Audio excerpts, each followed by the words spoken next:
Okay, I'm now in MC Hammer. We are outside a home, and you know, for you guys who don't know, I usually park in the garage, so it's not heated, but at least it's usually slightly warmer than the ambient temperature. So well, right now the car reports 7 degrees Celsius. So right now I think outside is about 3 degrees Celsius. But I'm going to show a typical scenario where, you know, you just have the car in the garage and then you drive somewhere. So I have to deliver Dolly to one of my friends who will take care of Dolly while we are on vacation. So we have to do some driving and then we come back here. But let's get the precious cargo first. Dolly, our Chihuahua. Okay, we are on the move, and you see it now. Usually I have this overlay. It scanned my Tesla. Yeah, Dolly. She's always nervous when we are driving. She can never get used to it. But anyway, so you see, battery pack is at almost 15 degrees Celsius. So I've been driving. Actually, I haven't been driving today. So yeah, actually, last time I drove was yesterday afternoon. So the battery pack is still around this temperature. I think I just finished charging this morning or something. But you will see that the battery pack will slowly heat up. I know one of the points to show you this is that some people, they might misunderstand the previous video where I show you what happens when you charge with a really cold battery. But that's why I want to show you what happens now in a typical scenario.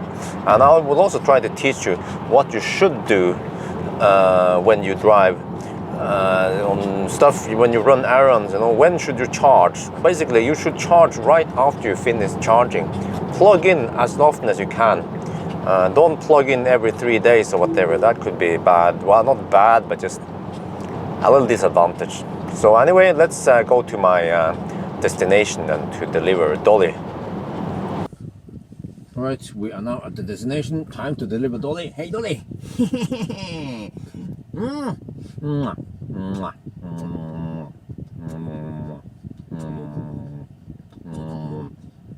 Yeah, she doesn't like driving.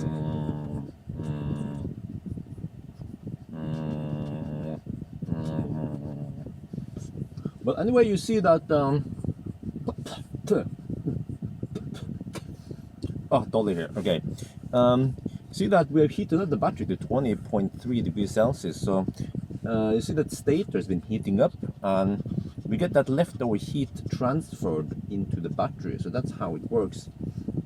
But anyway, now that was a 53 kilometer. You see this one, 53 kilometer long distance. So you know, I did this in what was it again? Was the Fiat 500e. That was not cool. There's one piece of cake. We still have 63. Well, actually, no, I started with 80%, I think. So we spent 18% coming here. Well, anyway, let's deliver precious cargo and then we go back home.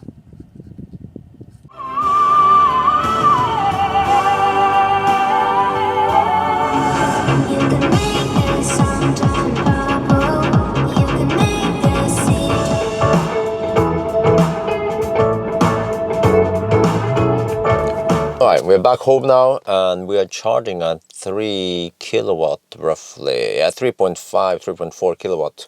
So I'm getting 3.7 kilowatt AC from the plug here, and then there's a little bit of heat loss, conversion loss from AC to DC. So that actually translates to about 200, maybe about 200 watts, and that is actually heat going into the garage here. But you see something important. This was the whole point of the video, because you see here, kilowatt, those two, the front and the rear stators are not running now. Because in the previous video, a couple of days ago, you saw that when we were charging on AC, that wasn't 22 kilowatt, well, I was getting 11 kilowatt. Then the car tried to heat up the battery, and it burned extra energy to heat up the battery. But why doesn't it do it now? Well, probably because it figures out that you're only charging at 3.7 kilowatt, and you see here, the battery is already at 24.8 degrees Celsius. So I actually been parked here for a while. I did a few shots before I shot this one, and I see that it's still 24.8 degrees Celsius. It hasn't gone down, it hasn't gone up. It's more or less stable there.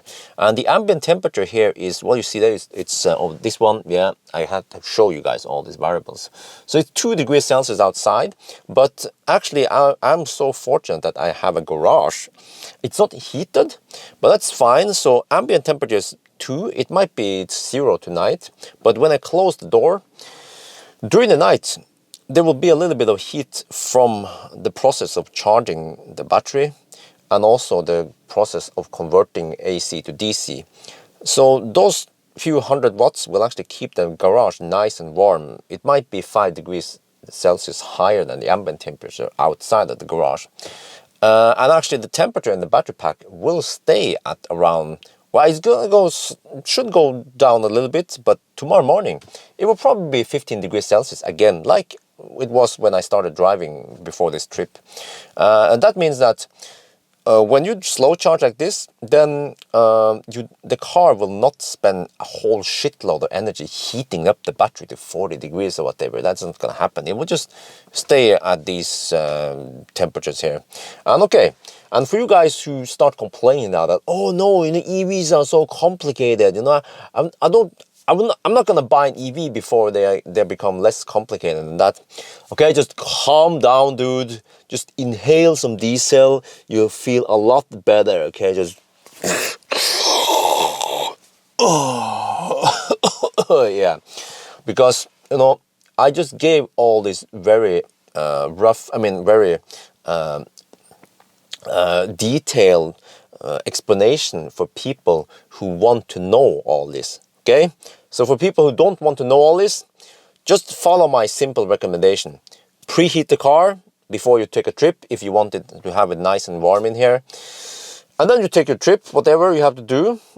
And then after you finish a trip, if you can plug in, then please plug in, because the battery will be nice and warm. So basically just try to plug in after every time you're driven. Don't wait, don't charge the battery to 90% or 100% even, and then charge every 3 days or every 5 days. Just plug in, A, B, C, always be charging. You know, whenever you can plug in, just plug it in. That is really simple. It's almost like when you have driven the car, a fossil car, you put the car in park and then you have to shut off the engine and put on the power button. Whatever, you know, just the same procedure. You know, just do all that, plug in, you'll be one happy panda. You know, it's not like, you know, I'm not gonna say like, oh man, you know, fossil cars are so complicated. They have this thing called a gearbox and a clutch. It's really complicated. You know, I'm not gonna buy a fossil car until they have something better out there. Yeah, but you know, yeah. So, you know, I just want to give you guys the explanation. Yeah, for people who want to know, and then for people who don't want to know, then you don't give a shit. You know, for example, when you go out flying, the flight attendant, they will tell you to, okay, in case of emergency, you have to put on your life jacket, and then only inflate the life jacket when you're outside of the aircraft. Most people, they listen to that, and then it goes in this ear, and it goes out the other ear, right? Do you know why you have to wait until you exit the aircraft before you inflate the life vest? Well, most people like you who said, oh, you know, all those numbers here is so complicated, I don't want to know about that. Yeah, you don't want to know about it. Just follow the recommendation and then you won't die, because lots of people actually died because of the mistake they did. There was an aircraft, it was a long time ago. I watched it on National Geographic. An aircraft had a problem and landed on water, and then water started coming in and people put on their life vests and they started panicking. And they inflated the life vest inside the aircraft. And what happens then is that you become you just float, and they couldn't swim down to the exit and get out, and they drown inside of the aircraft. So of course, if you haven't inflated the life vest, then you can just dive out and then push up when you're outside the aircraft. So, you know, yeah. Probably, hopefully you got my point, okay? So anyway, I think that's it for now. I hope you guys enjoyed this video. As always, thank you for watching and talk to you later.